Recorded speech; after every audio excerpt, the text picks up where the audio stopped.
മക്കളെ, എല്ലാവർക്കും സൈലത്തിന്റെ മറ്റൊരു മലയാളം ക്ലാസ്സിലേക്ക് സ്വാഗതം. അപ്പോൾ വംശം എന്ന് പറയുന്ന കവിത ഓൾറെഡി നമ്മൾ പഠിച്ചിട്ടുണ്ട് അല്ലേ? അപ്പോൾ നിങ്ങൾ കുറേ കമന്റ് ഒക്കെ ഇട്ടിരുന്നു, നിങ്ങൾ കുറേ പേരൊക്കെ കണ്ടു, ഫ്രണ്ട്സിനൊക്കെ നിങ്ങൾ ഷെയർ ചെയ്ത് കൊടുത്തിരുന്നോ?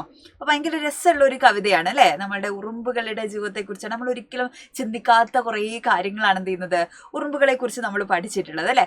അപ്പോൾ ആ ഉറുമ്പുകളുടെ ഈ ഒരു കവിതയിൽ നിന്ന് അല്ലെ, നമ്മുടെ വംശത്തിൽ നിന്ന് എന്താണ് നമുക്ക് ചോദിക്കാൻ സാധ്യതയുള്ള ഒരു പ്രധാനപ്പെട്ട ചോദ്യമാണ് ടീച്ചർ ഇന്ന് ഈ വീഡിയോയിൽ ഡിസ്കസ് ചെയ്യാൻ പോകുന്നത്.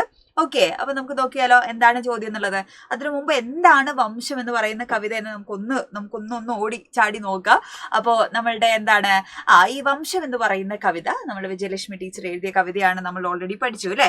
അപ്പൊ അടുക്കളയുടെ പാതകത്തിന്റെ മേലെ തേങ്ങാത്തരി ശേഖരിക്കാൻ വേണ്ടി രാവിലെ എഴുത്തുകാരി ഇങ്ങനെ എണീറ്റ് നോക്കുന്ന സമയത്ത് ആര് വരികയാണ്? ഒരു ഉറുമ്പ് ഇങ്ങനെ നടന്ന് വരികയാണ് അല്ലെ? അപ്പൊ വിശന്നിട്ടാണ് അല്ലെ, വിശന്ന് കുഴഞ്ഞു മറിഞ്ഞിട്ടാണ് ഉറുമ്പ് വരുന്നത്. അപ്പൊ ആ തേങ്ങാത്തരി എന്താണ് പൂ പോലെ ഇങ്ങനെ കൊമ്പിൽ എടുത്ത് ഉയർത്തിയിട്ടാണ് എന്ത് ചെയ്യുന്നത്, ഇവിടെ 2 കൊമ്പുണ്ട് അല്ലെ? അപ്പൊ അതിന്റെ മുകളിൽ ഇങ്ങനെ തേങ്ങാത്തരി ഇങ്ങനെ പൂവ് പോലെ എടുത്ത് ഉയർത്തിയിട്ടാണ് ഉറുമ്പ് പോകുന്നത്. അപ്പൊ അതിന് വിശക്കുന്നുണ്ട്, നന്നായി വിശന്ന് കുഴഞ്ഞിട്ടുള്ള ഉറുമ്പാന്നൊക്കെ ആദ്യമേ എഴുത്തുകാരിക്ക് മനസ്സിലായിരുന്നു. എന്നിട്ട് ആ ഉറുമ്പ് എന്ത് ചെയ്യണില്ല, ആ തേങ്ങാത്തരി കണ്ടാൽ മാത്രമേ അങ്ങ് തിന്നുന്നില്ല അല്ലെ? എന്താ ചെയ്യണേ, ആ ഒരു തേങ്ങാത്തരിയും കൊണ്ട് എന്ത് ചെയ്യാണ്, ആ ഉറുമ്പ് ഇങ്ങനെ പോവുകയാണ് ചെയ്യണേ അല്ലെ? അപ്പൊ ആ ഉറുമ്പ് അതെന്താ ചെയ്യണേ, ആ ഒരു വർഷം അല്ലെ, വർഷാവസാനം മഴക്കാലമൊക്കെ ആവുന്ന സമയത്ത് അതിന്റെ സഹോദരരുടെ കൂടെ അല്ലെ, സഹോദരങ്ങളുടെ കൂടെ അത് ഷെയർ ചെയ്ത് പങ്കുവെച്ച് കഴിക്കാൻ വേണ്ടിയിട്ടാണ് അത് പോകുന്നത് അല്ലെ? അപ്പൊ ആ സാധുവായ ആ ഇച്ചിരി പോകുന്ന ഉറുമ്പ് ഒരുപാട് ജീവിത പാഠങ്ങൾ അല്ലെ, ഒരുപാട് മാതൃകകൾ എന്ത് ചെയ്യാണ് നമുക്ക് കാണിച്ചു തരികയാണ് അല്ലെ? നമ്മുടെ മനുഷ്യരിങ്ങനെ നാണിച്ചു പോയി ഉറുമ്പിനെ കണ്ടിട്ട്, ആ ഉറുമ്പിന്റെ പ്രവർത്തികൾ നമ്മൾ കേട്ട് കഴിഞ്ഞാൽ അല്ലെ? അപ്പൊ വംശം എന്ന് പറയുന്ന പദത്തിന് ജന്തുവർഗത്തോളം തന്നെ പഴക്കമുള്ള ഒരു പദമാണ് അല്ലെ? ഇപ്പൊ കുടുംബം, ഗോത്രം, ജാതി എന്നീ പേര്, ഈ അർത്ഥങ്ങളൊക്കെ ഉൾക്കൊള്ളുന്ന ഒരു പേരാണ് നമ്മുടെ വംശം എന്ന് പറയുന്ന പേര്. അപ്പൊ ജനനം കൊണ്ട് പരസ്പരം ബന്ധപ്പെട്ട് കിടക്കുന്നവരും അല്ലെങ്കിൽ തലമുറകളായി ഒന്നിച്ച് ജീവിക്കുന്നവരും ഒരേ വർഗത്തിൽപ്പെട്ട ആളുകളെയൊക്കെ നമുക്ക് വംശം എന്ന് പറയുന്ന പേരുകൊണ്ട് നമുക്ക് അർത്ഥമാക്കാം. അപ്പൊ മനുഷ്യനും എന്താണ്, ഒരു വംശമാണ് അല്ലെ? അപ്പൊ ഓരോ വംശത്തിനും അതിൻ്റെതായിട്ടുള്ള പ്രത്യേകതകളുണ്ട്. അപ്പോൾ ഈ ഉറുമ്പുകളുടെ വംശത്തെ കുറിച്ചാണ് എന്ത് ചെയ്യുന്നത്, ഈ ഒരു കവിതയിൽ നമ്മൾ പഠിക്കുന്നത് അല്ലെ? അപ്പോൾ വംശത്തെ പ്രതിനിധാനം ചെയ്യുന്ന ബിംബം എന്ന നിലയിലാണ് കവിതയിൽ എന്ത് ചെയ്യുന്നത്, ഉറുമ്പ് കടന്നു വരുന്നത്.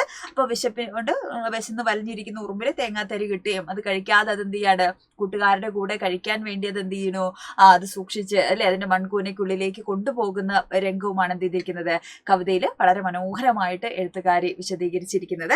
അപ്പൊ ഇതിന്ന് നമുക്ക് ചോദിക്കാൻ സാധ്യതയുള്ള ഒരു ചോദ്യം എന്ന് പറയുന്നത് എന്താണ്, എണ്ണമിനുങ്ങും മുഖത്തെന്തൊരു ഗൗരവം, എള്ളുടൽക്ക് എന്തൊരു സൗകുമാര്യം, ധാരുവിൽ നിന്നെ പകർത്തേണമെന്നെ വേരുദാഹിച്ചിതാ നോക്കി നിൽപ്പു അല്ലെ? ഉറുമ്പിന്റെ പ്രവൃത്തി ജീവിത മാതൃകയാക്കാം എന്ന് കവിക്ക് തോന്നിയത് എന്തുകൊണ്ടായിരിക്കാം എന്നുള്ള ഒരു ചോദ്യമാണ് അല്ലെ? അപ്പൊ ഇതേ ആശയം വരുന്ന ഒരുപാട് വരികൾ എന്താണ് നമ്മുടെ കവിതയിലുണ്ട്, അതുകൂടെ ടീച്ചർ ഒന്ന് ഓർമ്മിപ്പിക്കാം. പേമഴക്കാലത്ത് സ്വാധുവാം ഇത്തരി സോദരർക്കൊത്ത് ആസ്വദിക്കുന്നല്ലോ അല്ലെ? ഒറ്റയ്ക്ക് ഇരുന്നങ്ങ് മുണുങ്ങാതെ എന്ത് ചെയ്യാണ്, ആ ഇച്ചിരി പിടിയുടെ ഒരു തേങ്ങാത്തരിയാണെങ്കിലും അത് ഷെയർ ചെയ്ത് അല്ലെ തന്റെ സോദരരുടെ കൂടെ എന്താണ്, ഇനി ഒരു കാലം വരും അല്ലെ, പേമഴക്കാലത്ത് എന്താണ് പുറത്തിറങ്ങാൻ പറ്റാത്ത മഴ വരുന്ന സമയത്ത് എന്ത് ചെയ്യുക, തന്റെ കൂട്ടുകാരോടൊപ്പം അല്ലെ എന്ത് ചെയ്യുക, അതൊന്നിച്ച് ഷെയർ ചെയ്ത് കഴിക്കാം എന്ന് പറയുന്ന ആശയമുള്ള വരിയാണ്. ഇത്രയ്ക്ക് ഒതുങ്ങിയത് അധ്വാനശീലവും നൃത്തച്ചുവടും കൊണ്ടായിരുന്നു എന്ന് പറയുന്നുണ്ട്. ഇതിൽ കുറച്ച് കുമ്പയൊക്കെ ഉണ്ട് നമ്മളുടെ ഉറുമ്പിന്. അല്ലാതെ ഉള്ള ഉറുമ്പിനെ നമ്മൾ കണ്ടു അല്ലെ, അതായത് ഭയങ്കര അല്ലെ ഈ ഇടുപ്പിന്റെ സൗന്ദര്യത്തെ കുറിച്ചൊക്കെ പറയുന്നുണ്ട്. അതായത് വളരെ മനോഹരമായിട്ടുള്ള ബോഡിയാണ് ആർക്കുള്ളത്, ഉറുമ്പിനുള്ളത്. അപ്പൊ അത്രയ്ക്ക് ഒതുങ്ങിയ ശരീരമുള്ളത് ഇങ്ങനെ നിരന്തരം അല്ലെ നടന്ന് അല്ലെ നൃത്തം ചെയ്യുന്നതുകൊണ്ട് നടക്കുന്നതുകൊണ്ടാണോ, അല്ലെങ്കിൽ നീ ഒരു സമയം പോലും വെറുതെ ഇരിക്കാതെ ജോലി ചെയ്തുകൊണ്ടിരിക്കുന്ന അധ്വാനശീലം കൊണ്ടാണോ എന്ന് ചോദിക്കുന്ന വരികൾ. ധാരുവിൽ നിന്നെ പകർത്തണം എന്നെ വേരുദാഹിച്ചിത നോക്കി നിൽപ്പോ എന്ന് പറയുന്ന വരികൾ. അപ്പൊ ഇതൊക്കെ എന്തുമായി ബന്ധപ്പെട്ടതാണ്, നമുക്ക് ഉറുമ്പിന്റെ ജീവിതത്തെ അല്ലെ മാതൃകയാക്കാൻ പറ്റുമോ എന്ന് പറയുന്ന ആ ചോദ്യവുമായി ബന്ധപ്പെട്ടിരിക്കുന്നതാണ്.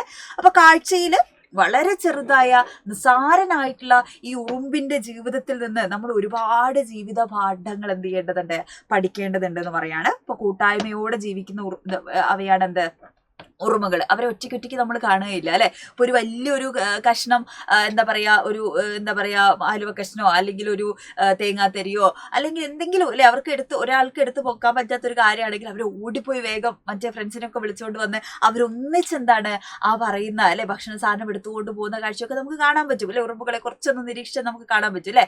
ഏത് ആപത്തിലും എന്താണ് അവർ ഒന്നിച്ച് നിൽക്കുന്ന ആ കൂട്ടായ്മയുടെ സൗഹൃദത്തിന്റെ സംഘബോധം എന്ന് പറയുന്നത് എന്താണ്, വളരെ പ്രധാനപ്പെട്ട ഒന്നാണ്. നമ്മൾ ഉറുമ്പുകളിൽ നിന്ന് മാതൃകയാക്കേണ്ട ഒന്ന് തന്നെയാണെന്ന് പറയാണ് അല്ലെ?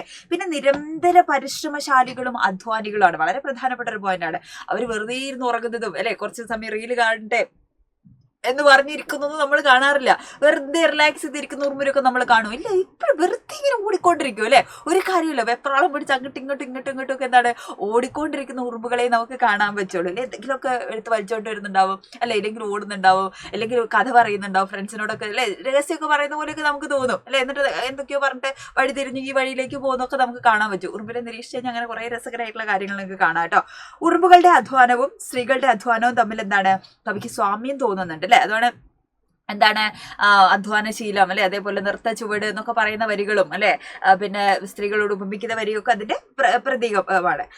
അതുപോലെ ശരീരമാകുന്ന ധാരുവിൽ ഉറുമ്പിന്റെ സേവന ജീവിതം അല്ലെ മാതൃകയാക്കാനുള്ള ദാഹം കവിത്രിയിൽ നമുക്ക് കാണാൻ പറ്റുന്നു. പിന്നെ എള്ളിന്റെ ഉള്ളിലുള്ളത് എള്ളിന്റെ നിറത്തോട് ഉപമിക്കുന്നുണ്ട് അല്ലെ. അപ്പൊ എള്ളിന്റെ ഉള്ളിലുള്ളത് എണ്ണയാണ് അല്ലെ. അതുകൊണ്ട് എള്ളിന്റെ കറുപ്പ് എന്താണ് വളരെ മിനുസമുള്ള തിളക്കമുള്ള കറുപ്പാണ്.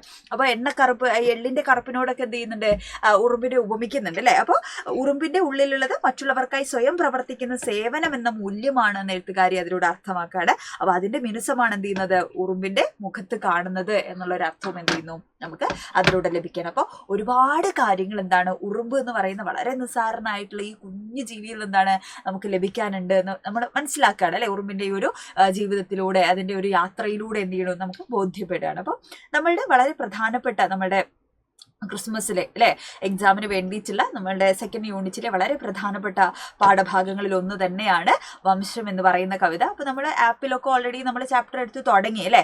അപ്പൊ നമ്മൾ 1-2 മിനിറ്റിന്റെ വീഡിയോയിൽ നമുക്ക് ഈ പാഠഭാഗമൊക്കെ മുഴുവൻ വിശദീകരിച്ച് തരുന്നതിൽ ഒരുപാട് പരിമിതികളുണ്ട്. അപ്പൊ ടീച്ചർ 5 മാർക്കിന്റെ ഒരൊറ്റ ചോദ്യം മാത്രമാണ് ഈ വീഡിയോയിൽ ഇപ്പോൾ ഡിസ്കസ് ചെയ്യുന്നത് അല്ലെ. അപ്പൊ ഇതേപോലെ നമുക്ക് സാധ്യതകളുള്ള ഒരുപാട് ചോദ്യങ്ങൾ നമ്മുടെ ആപ്പിൽ നമ്മൾ ഡിസ്കസ് ചെയ്യും. ഓക്കെ, അപ്പോൾ അതൊക്കെ എന്താണ് ഏറ്റവും കാരണം നമുക്കറിയാം, നമ്മൾ ഓണപരീക്ഷ എഴുതിയ സമയത്ത് നിങ്ങൾക്ക് മനസ്സിലായിട്ടുണ്ട് നമ്മുടെ ക്വസ്റ്റ്യൻ പാറ്റേൺ മാറിയ സമയത്ത് നമ്മൾ വെറുതെ ചോദ്യങ്ങൾ മാത്രം പഠിച്ചു വെച്ച് പോയി കഴിഞ്ഞാൽ എന്ത് ചെയ്യില്ല, നമുക്ക് നല്ലപോലെ എഴുതി അല്ലെ ഈ ഫുൾ മാർക്ക് വാങ്ങാനൊന്നും നമുക്ക് സാധിക്കില്ല. കാരണം കോൺസെപ്റ്റ് എന്താണ് ചാപ്റ്റർ എന്നും അതിന്റെ പ്രധാനപ്പെട്ട വഴികളൊക്കെ നമ്മൾ കടന്നു പോയി കഴിഞ്ഞാൽ മാത്രമേ എന്ത് ചെയ്യുള്ളൂ നമുക്ക് ഏറ്റവും നന്നായിട്ട് പരീക്ഷ അറ്റൻഡ് ചെയ്യാൻ പറ്റുള്ളൂ അല്ലെ. അപ്പൊ ആപ്പിലൊക്കെ നമ്മൾ ഡീറ്റെയിൽ ആയിട്ട് 1, 2, 3, 4 പാർട്ടൊക്കെ ആയിട്ടാണ് ഇപ്പോൾ ഒരു കവിതയോ അല്ലെങ്കിൽ ഒരു പാഠഭാഗമോ നമ്മൾ പഠിക്കുക. അപ്പൊ അത്രയും നമുക്ക് ചിലപ്പോൾ യൂട്യൂബിൽ നമുക്ക് അവൈലബിൾ ആവണമെന്നില്ല.